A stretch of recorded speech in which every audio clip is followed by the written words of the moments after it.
Hey, thanks for taking a minute to watch and learn a little more about dry mouth. Hundreds of thousands of people suffer with dry mouth across the country and world, and 30% of adults 65 and up suffer with dry mouth. It goes even higher as we continue to age. So dry mouth is really a big issue, not just because of comfort, but also the harm and damage it causes to our teeth and our body. So there are a number of things that can cause dry mouth. Some of the things we see commonly are patients with sleep apnea or mouth breathing or snoring. When you lie back at night on your back, the saliva in your mouth is going to naturally fall backwards, which leaves your teeth and tongue and roof of your mouth and lips subject to the air, which dries it out, especially if you're in a dry climate. And so that can be very harmful. So learning to breathe through your nose is a key to this. Keeping your mouth closed while you sleep naturally keeps the humidity on your teeth. As long as you're maintaining a healthy diet, healthy lifestyle, that's actually very healthy for your teeth. Keeps more minerals in your teeth that way.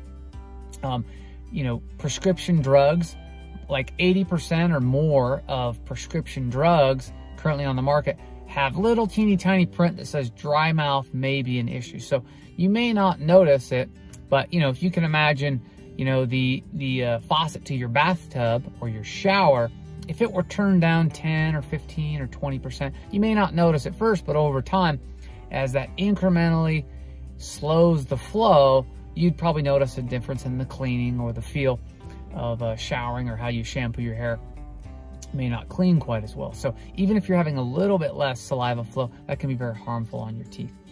And, people who've had radiation or chemotherapy also have a lot of dry mouth issues. And then if you've had, nasal, sinus problems you've had to see the ENT for, those are very closely related to dry mouth.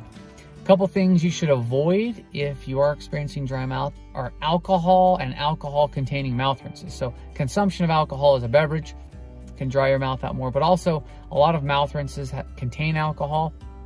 We do not recommend those for long-term use anyway in the office. They're okay. There are a couple prescription ones we'll use for short-term use of infections, but for long-term use, they're much safer, gentler, preventative rinses that do not contain alcohol. So avoiding those. Smoking and tobacco use also cause drier mouth. As far as foods, salty, spicy foods can make dry mouth worse, especially if your mouth's sensitive to spicy foods. That's a sign of dry mouth. Tongues in our patients with dry mouth are often much more irritable and sensitive, and people even sometimes get what's called burning tongue syndrome, where it feels like their tongue is on fire all the time. It's very uncomfortable. So avoiding those foods. Also avoid sucking on candies, hard food, dry food. Those really rot teeth in a hurry, because with dry mouth, even if you have a little bit less saliva flow, even if you're not like an extreme dry mouth patient, if you have a little bit less saliva flow, the problem is the areas between your teeth that your saliva would naturally wash in between do not get the saliva they need to stay hydrated and to naturally clean. And so those sticky, dry, sugary, sweet foods, even starches like chips and breads, they stick between teeth and turn into plaque, and then they start to eat away at your gums and your teeth, which can also lead to sensitivity. So avoiding those things. At night, you may sleep with a humidifier in your room. Sucking on ice chips throughout the day is okay. Be careful with ice chips, not to chew on them, which I know is hard, but cold ice is very harmful chewing on teeth. But sucking on ice chips, totally fine. Sipping on water throughout the day. Sipping on caffeinated beverages or artificial sweetener beverages is harmful on your teeth, so I would avoid those.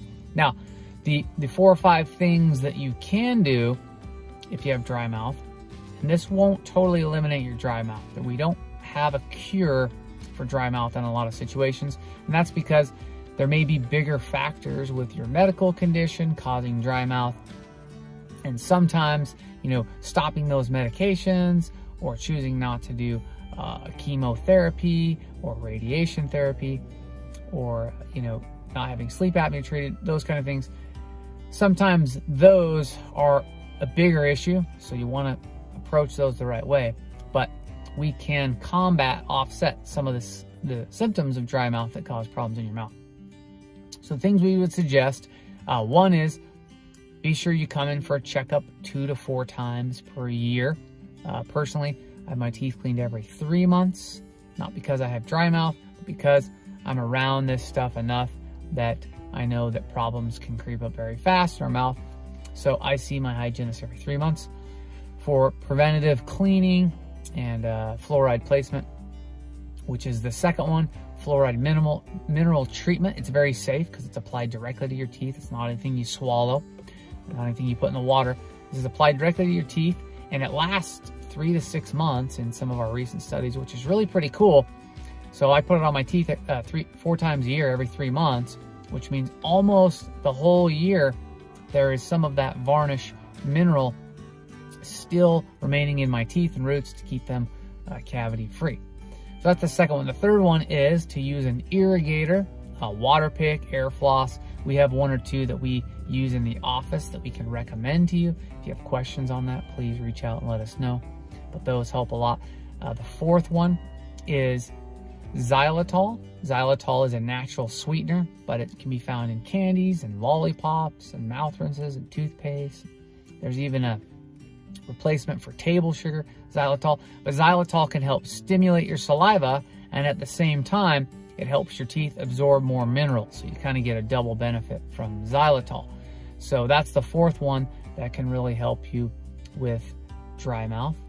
And then the fifth one is simply just drinking more water. You know, finding replacements. I know it's not as exciting to drink alternatives.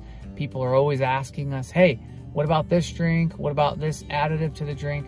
And you just have to be really careful, because even the ones that don't contain sweeteners often contain acids, and those acids can make your dry mouth worse, or at least increase your chances for root canals and cracked teeth. And then the bonus one is, the bonus sixth one, if you have teeth grinding or clenching, or you have sleep apnea, is wearing a mouthpiece while you sleep. Anywhere from 1/3 to 50% of adults will clench or grind their teeth during their lifetime, and 1 night of clenching is about equivalent to 10 to 30 days of chewing. So you wear your teeth out 10 to 30 times faster if you're grinding your teeth.